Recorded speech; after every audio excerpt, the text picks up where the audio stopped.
Yes, shalom everyone. I'm Amir Tsarfati. As you can see, I'm not at Connect right now. I'm home. There's quite a few alerts and alarms all across the country in the last few minutes. And apparently, a surface to surface missile from Yemen made it all the way to central Israel and activated everything along the coast, as well as the lower plains towards Jerusalem. And we also had our share today with the rockets of Hezbollah. So I just, it's October 7th today. In just a few hours, I guess, less than 7 hours, the day's over. This is the day not only that we commemorate the most horrific atrocities that were done to the Jewish people in one day ever since the Holocaust, but also the other side wants to show his strength, his force, and the fact that he apparently is not defeated. So they really waited patiently for today to show what they can. So, ladies and gentlemen, I'll start with a prayer. These are breaking news. I'll tell you everything that you need to know of the last few days and what is about to happen, according to at least what we know. So, Lord, we thank you. You are in full control. You even allowed October 7th for a reason that we one day will know. One thing we know, Lord, is that we finally woke up to understand that there are monsters around that we need not to let grow anymore, and we need to defeat them. And so, Lord, we thank you that over the past 2.5 weeks, things have completely shifted, and the people of Israel finally can breathe and see that the victory is indeed at hand. So we thank you and we bless you. And we ask that you will continue to watch over your people and watch over your land. In Yeshua's name, amen. Amen. So, shalom, everyone. I'm Amir Tsarfati. I'm here at the living room of my home here overlooking the Jezreel Valley. The reason why I didn't take the laptop outside is because of internet connection, but also it's getting loud when all the F-16s are taking off and landing, and you wouldn't hear anything anyway. But a few minutes ago, just so you know, rocket alerts almost all across central Israel. I'm talking about everything from Tel Aviv towards the airport, Ben Gurion, all the way up towards Jerusalem.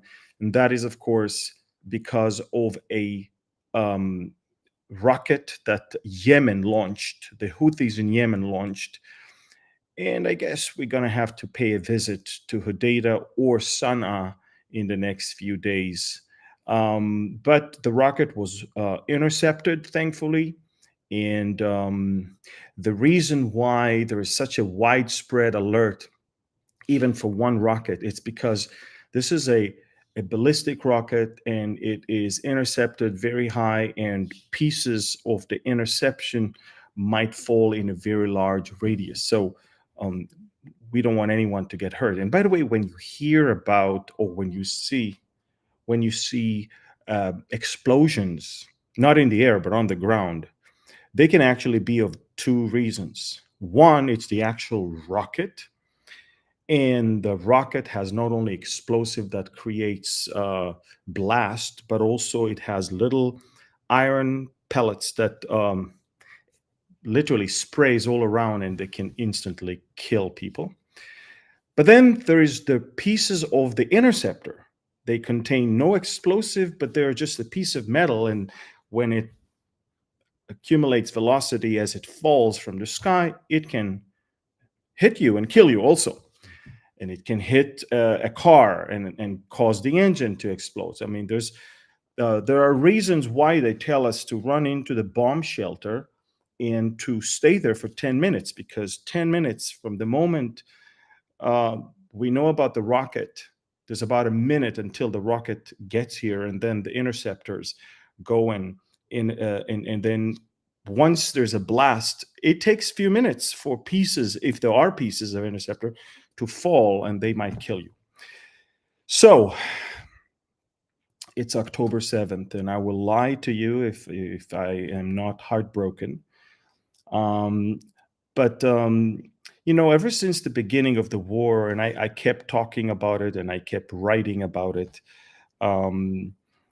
I believe, and hear me out all the way before you criticize me, but I believe that October 7th, as hard as it was probably the only way for Israel to wake up from two things: from the horrific inner division, and from the almost criminal neglect of the dangers that we have all around us.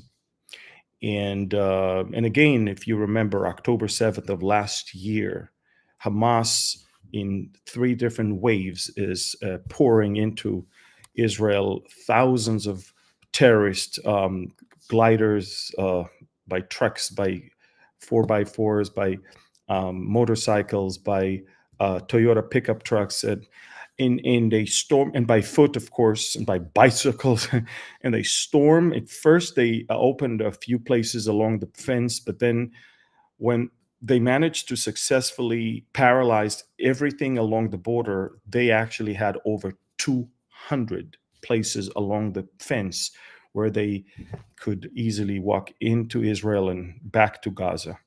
And that allowed them not only to kill Jewish people, but also to loot and kidnap, and just some of them kidnap people into Gaza, got back to kidnap more.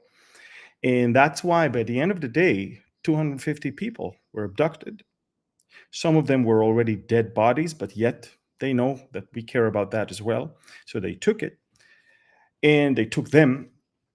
And Israel has entered into the new phase of our nation. And our nation will never be the same. We are scarred. We have our eyes open to dangers that I knew about them, but most Israelis wanted to live their life, and they didn't care much about Hezbollah, Hamas, Houthis, Iranian militias. For someone who has a Telegram channel of news, obviously I'm all day long dealing with these things, but most Israelis, all they wanted is just give me some quiet time, give me, prosperity, let me live the good life. And we woke up to understand that just across the border, the enemy that we neglected and underestimated, the one that we could care less about, and the one that we thought it will never do anything big as the rest of them, that enemy surprised us. And when the eyes of the IDF were fixed on Hezbollah, it's Hamas that jumped the gun, it's Hamas that stole the thunder, and it's Hamas that performed the horrific massacre. And if you only knew 2% of what happened, I tried to convey it in some photos, even with the October 7th unfiltered video that I produced, but nothing can really convey what happened to us on that day. The atrocities, the big loads of burned bodies that we got, women that were raped, and genitals that were spread all around. They literally cut off male genitals, women that were shot through their intimate part after they were raped multiple times, pelvises that were completely broken because of unspeakable atrocities.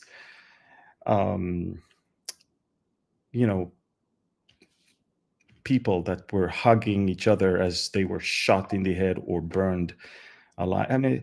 I don't want to go into details, but what happened is that basically Israel woke up that day.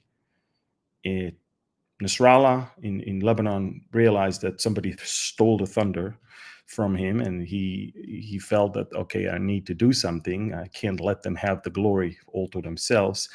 And a day later, he started shooting rockets. And I'm going to pause right now and tell you. I'll tell you this, folks. Not in my wildest dreams would I ever think that Hezbollah will be completely crippled within 2.5 weeks. That's the war I dreaded the most. That's the war I was taught to fear the most. That's the war the IDF was prepared for the most. Hezbollah is 10 times stronger than Hamas. Hezbollah is trained more. Hezbollah is equipped more. Hezbollah is wealthy. Hezbollah is a political power in a sovereign country that is a member in the UN. Hezbollah has, the patron of Hezbollah is Iran, but it also has other allies. And Hezbollah has its own TV and radio, and Hezbollah has many businesses, drugs, and other things all across the globe. They generate tens of millions of dollars every day. Hezbollah is a monster. And within 2.5 weeks, ever since the beepers, the pagers, Hezbollah lost balance. And then every day we strike again and again and again and again, and we killed Nasrallah and his people, and we killed his successor and their people. They're still looking for the general, Brigadier General Ismail Qaani, the commander of Quds Force, the one who replaced General Soleimani that was killed by the U.S. Military under the command of President Trump at that time, January of 2020. Guys, I mean, I in my wildest dreams, I would never think that 2.5 weeks into the campaign in the north, and Hezbollah will have 85% of its rockets capability damaged. 85%. This is why they need Yemen to shoot rockets towards Tel Aviv. And Iran is very, very much in trouble. And Iran launched the most, obviously, largest ballistic missile attack on Israel ever. I guess the largest ballistic missile in the history of planet Earth, regardless of Israel. And Iran is now bracing towards an Israeli response. They are so afraid that first they removed all of their oil tankers from strategic locations. Then they cleared some headquarters. They moved the president to a secure location. But now, listen to this. This is quite amazing. A couple days ago, there was a 4.6 magnitude earthquake east of Tehran. It is a place that is struck by earthquakes quite often, by the way. So today, Al Jazeera said, quoting Iranians, that it wasn't really an earthquake, it was a nuclear test. Why? They want to tell us that they already possess a nuclear weapon, so we should not strike them. That's the subtext here. So when you go that length to, have threats and excuses, you know that they are under a lot of pressure. Now, Israel has the dilemma, not only when to strike, but what to strike. We have 3 major options, actually 4. Listen to this. 1, to strike the nuclear sites. 2, to strike the oil and gas facilities that are the main income of the Iranian economy, I mean. Number 3 is the missile bases and military bases of the IRGC. And number 4 is assassinate leaders. We know how to send a single missile to one building and hit one room in that building. We know exactly how to do it. Israel has several super sophisticated cruise missiles that can do that. But Israel also possesses other rocket capabilities and strike capabilities to deal with the other things. Now, what are Okay, so these are the four options. Now, regarding the timing is a little bit problematic, and let me explain. If we go after something symbolic, it's easy. We can actually do it right now. We don't need to coordinate anything. We don't need to plan too much. You send a few F-35s above the skies of Iraq, you release some rockets, and they make their way and they hit some targets, and that's it. But if you truly want to eliminate nuclear sites and missile sites, you need the United States Air Force next to you, or at least a lot of armaments from the United States to be in your possession. And this is where we have a problem. The current administration does not, and I repeat, does not want to help Israel. It's funny because Joe Biden could have at least have one good legacy left behind him, and that's that he eliminated the Iranian nuclear program. But he wouldn't. He's too afraid. Kamala is too afraid. And Israel is now being forced to reconsider things simply based on what we have and what we can do with it. So the Minister of Defense is traveling today to the Pentagon to sit with Secretary Austin and to see what is it that America is willing to give Israel in order to decide together what to do. And the reason why I'm saying that is because if you want to go to nuclear sites that are deep under the ground, or missile cities that are dug into mountains, you need much more than the 83 tons that we dropped above Nasrallah's bunker. You need not only precision-guided missiles, but you need a lot of heavy bombs that can be carried in by specific airplanes that I'm not even sure we have. And you need to have several rounds of strikes in order to eventually make it to the place where a third wave bomb will go in and a few seconds later explode. So, several of the first wave bombs will penetrate the thickness of the soil or the mountain. And only when you have a deep enough hole, you send the next one to go in and a few seconds later explode. And that will bring the desired outcome. So the dilemma is, are we going to wait for after the elections, which means that we're losing the momentum? We don't even know who's going to win. And now it's the time that we can retaliate for something that just happened last week. So the prime minister is deliberating right now. What is it that I want to do? Because this is Bibi's hour right now. He's basically, his entire political life and career are now channeled into this very moment where he is destroying elements that were threatening Israel's existence for the last 30 years. He would not let them stay and survive. So this is what we have right now. We have a big dilemma. And I personally believe that it's not a one strike. We need to go now after the gas and oil industry and maybe kill a few of their leaders, and then tell them, if you're going to strike again, then we'll do something greater. And this will buy us more. First of all, it will give us the desired outcome that they need to fear from retaliating, but also it will buy us some time until the elections in America are over.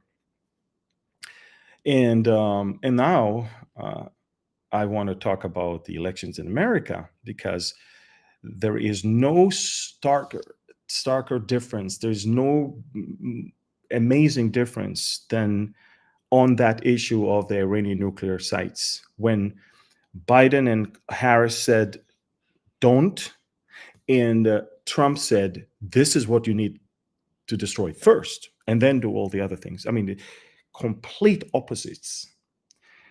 And so obviously for Netanyahu, waiting for Trump to win would be the smartest thing, because if Trump wins, he gets to finally put an end to the nuclear program of Iran. Now you understand that the identity of the person that sits in the White House matters a lot to Israel's existence and survival. Now, I know that God will, of course, fight for us, but the timing of when is it that we're going to deal with Iran depends a lot on what's going on in Washington. And today we had two high-ranking senators that came to encourage Netanyahu, Senator Lindsey Graham and another person, I forgot his name, but Netanyahu thanked them and he said, look, this is not the Holocaust where we couldn't respond, we couldn't rise and strike back.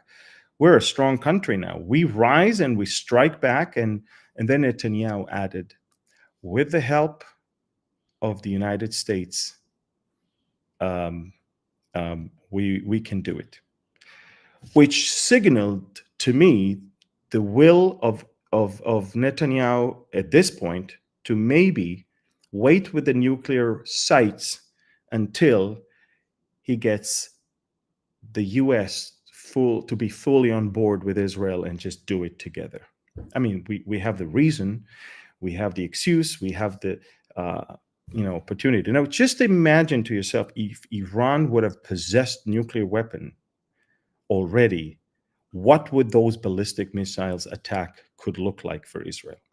You can imagine. We cannot let them do that. Now, Israel is afraid that now that Iran is losing its proxies, such as Hamas and Hezbollah, and of course we can easily deal with the Houthis and the Iraqi militias, Israel is afraid that Iran will then feel like it's with its back to the wall and then immediately push towards the last phase of the nuclear weapon production. They have all the uranium they need. And so they don't even need to enrich more to already have bombs. All they need to do is to move now to the technical part of assembling things together as a bomb and then making it a warhead and attaching it to an existing rocket. So that's why we need to destroy those rockets, because the rockets are the means of transportation of any potential nuclear warhead. And so, folks, a great dilemma for Netanyahu right now. I truly hope that Israel will not hold back this time and do something that will hurt the Ayatollah's regime, and hopefully Trump will win, so at least by January we can settle the score with Iran when it comes to the nuclear site. We have the capabilities to reach Iran. We have the planes. We have our own very destructing, powerful rockets that we don't even have to use airplanes. We can just launch them from Israel. But to reach the maximum effect, you want to fly as close as possible and aim the bombs in the way and the angle and the timing that will generate the best outcome. So that's exactly the dilemma that we have right now. In Lebanon, we're working hard. We already invaded into southern Lebanon. 3 maneuvering divisions are now in southern Lebanon. And trust me, if you follow me on Telegram, you can see this QR code. You'll see that we're leveling. Those villages and towns will not stay standing. I'm telling you, all the South Lebanese Shiites that hosted and harbored Hezbollah, I don't think they'll have a house anymore. I don't think they'll be able to move back in the next few years. They're now learning what it means to basically give their home to Hezbollah to use. In Gaza, Hamas accumulated enough rockets to pay back or to avenge their defeat. And Hamas fired 14 rockets today. Now, let me explain. By the way, no damage, which is another thing I wanted to talk about. But Hamas fired 14 rockets at the time frame that on October 7th last year, it fired nearly 4,000 rockets. You see the difference when you maneuver inside and you take the capabilities from your enemy. And all of that thanks to the fact that we are blocking the supply from the Philadelphia corridor. And we're doing now the same with Lebanon. Now, Lebanon is a bigger country and it's bordering with Syria in the north and on the east. So Israel is busy not only fighting Hezbollah soldiers on the ground, but also fighting the smuggling attempts and destroying Iranian cargo that arrives in Syria. Some people spread some fake news that Israel bombed a Russian base in Syria. It's not the case. There is a Russian base in the airfield of Khmeimim where an Iranian plane landed an unloaded weapon, but then they moved the weapon to a storehouse outside the base, and that's the one Israel destroyed. So Israel did not destroy anything inside the base. We did not put the Russians in danger, but we definitely attacked next to it. And the Russians could see it. They tried to shoot down the Israeli missiles, but they failed. Today, another 747 cargo plane landed in Latakia. So if you hear from me about an Israeli strike in Latakia in the next few hours, you know why. This is not humanitarian aid, trust me. It's weapons. And it's weapons that is aimed for Hezbollah. So what we're doing, we're destroying the smuggling routes. We're destroying the sites where they manufacture, and we're destroying the weapon depots where they already store the weapon inside Lebanon or in Syria. So we're bombing around the clock, literally. Today, in the last couple hours, about 150 targets were destroyed within 2 hours. So we're working very hard in Lebanon. And regarding Hamas in Gaza, Israel decided to, for the first time, to push all the Gazans in northern Gaza Strip beyond the Netzarim corridor and all the way into the humanitarian area on the south. And we're cleaning northern Gaza completely. It will not be inhabited anymore. And if you've been following me on Telegram and on our Mideast update, which we will resume once things will get better over there, you will see the maps and you will understand what it's all about. I'm going to also work on, for the sake of the Telegram followers, and you can become one, I'm going to create from our maps, I'm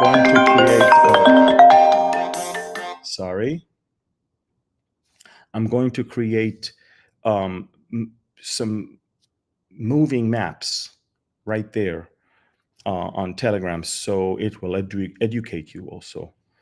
We're working hard on improving our Telegram channel because we're being suppressed on Facebook. Now, I would like to also ask you to share this video, but also share our YouTube channel as well. We really want to reach the 1 million subscribers in order to have a greater reach with the algorithm of YouTube. And that is, of course, based on exposure. So if you can share the YouTube channel, and we already have 940,000 subscribers. But again, the more we have, the more exposure we have to so many non-believers who are confused and fearful and they don't know what to do right now.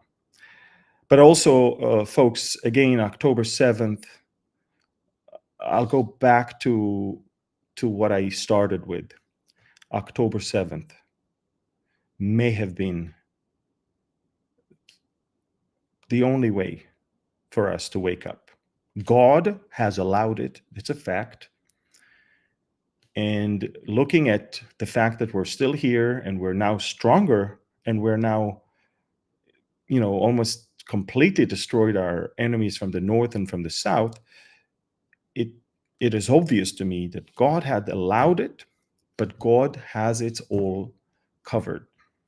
We will never, ever truly understand the sheer evil and of people in how it's even possible. But evil exists. Evil existed already in Genesis. From chapter 3 and on, you can see murder, you can see malice, you can see sin that is introduced, but then the manifestation of the sin is getting worse and worse, all the way to the point that in chapter 6 already of the first book of the Bible, God was already sorry that he created earth and he created man. So don't be surprised that things are only getting worse, and don't be surprised when people take pleasure in killing and beheading and burning and raping. And it's not God who is doing that, it's people who are doing that, evil people. God is giving people free will, and unfortunately they are choosing the wrong thing. By the way, the Lord said to Moses, "Here I put before you, tell the children of Israel, evil and good, death and life, choose life." I mean, it's here before you. You have to choose life. You have to choose good, not evil. And so people choose evil. And thankfully, God is taking that horrific choice and at least using it for something good. And I can, although it took me time, I absolutely can see the good that came out of this evil of October 7th. I can see that. And again, I'm telling you, Israel, if we only waited a year or two, and if only Hezbollah would have started first, or would have been part of a multi-front simultaneous strike as the Iranians originally envisioned, we wouldn't be here.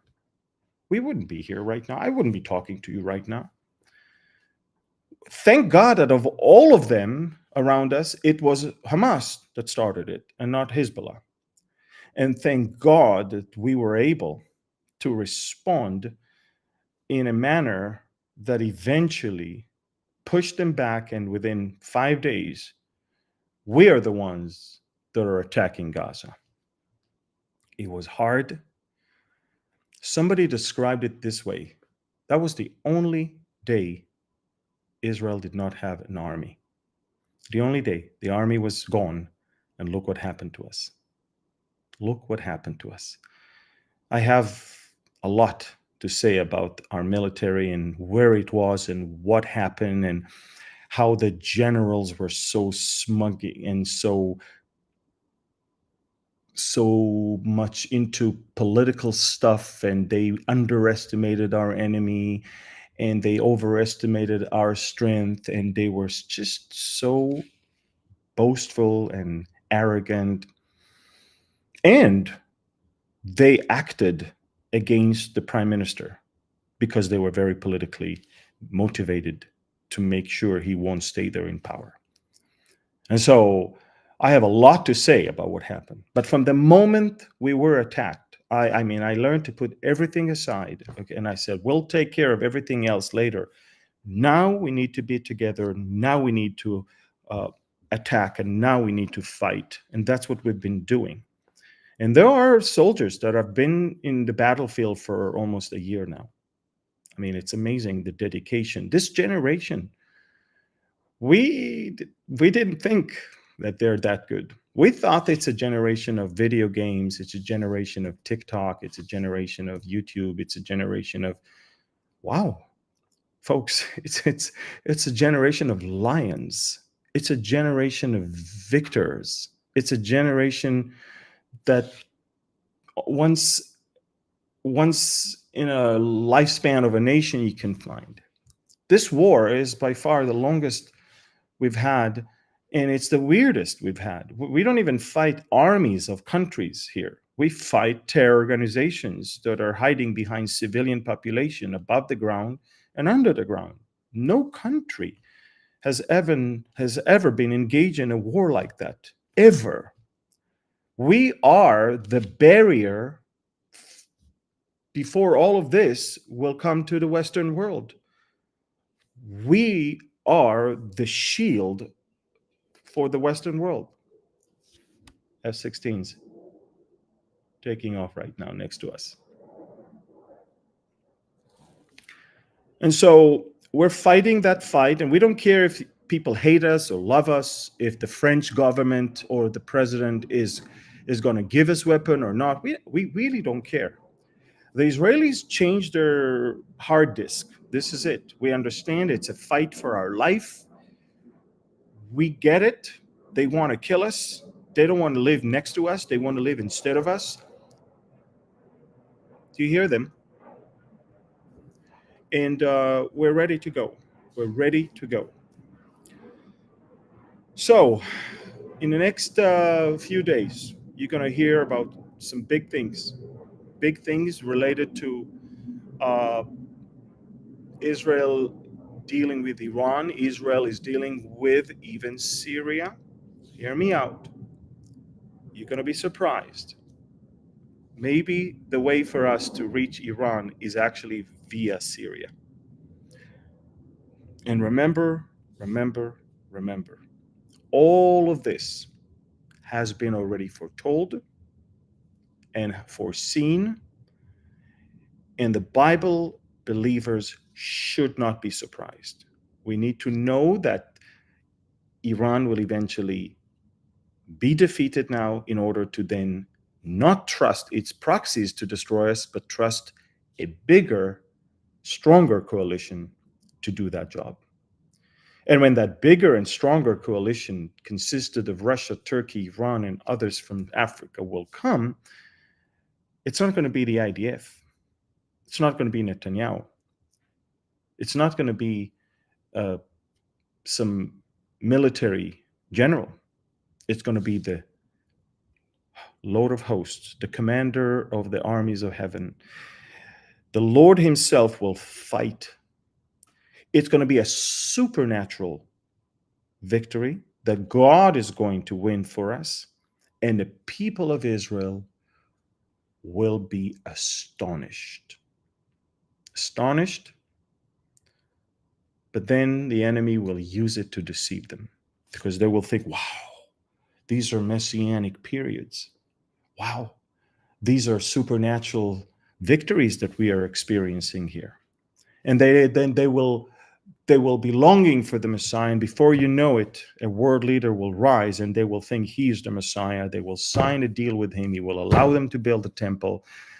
And only when he will walk in and demand to be worshipped as God, there will be enough Jews that will say, that's not going to happen.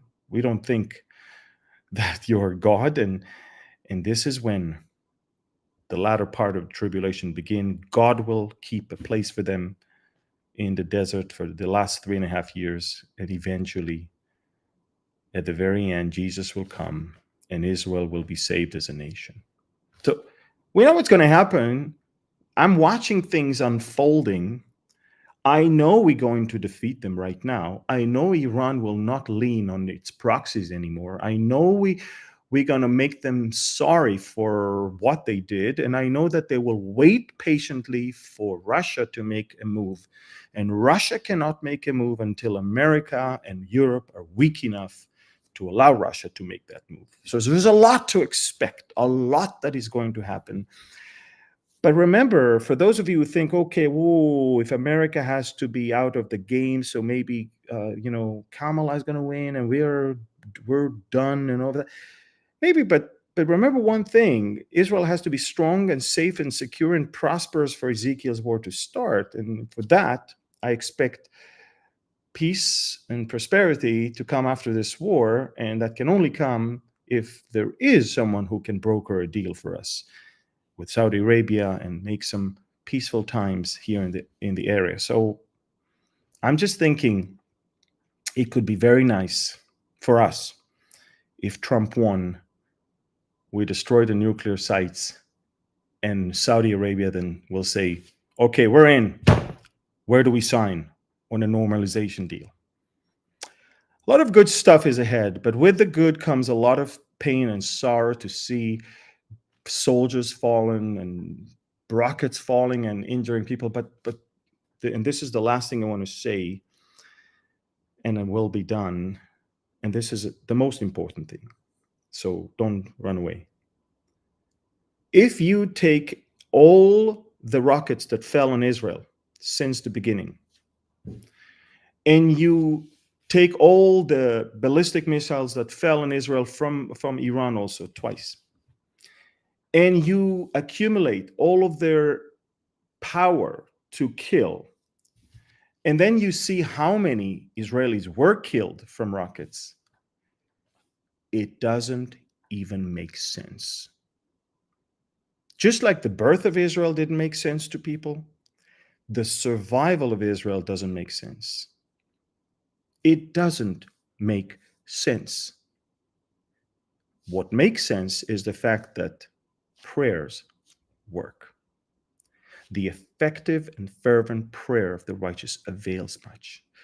The prayers are fervent and the prayers are effective, and we see the results.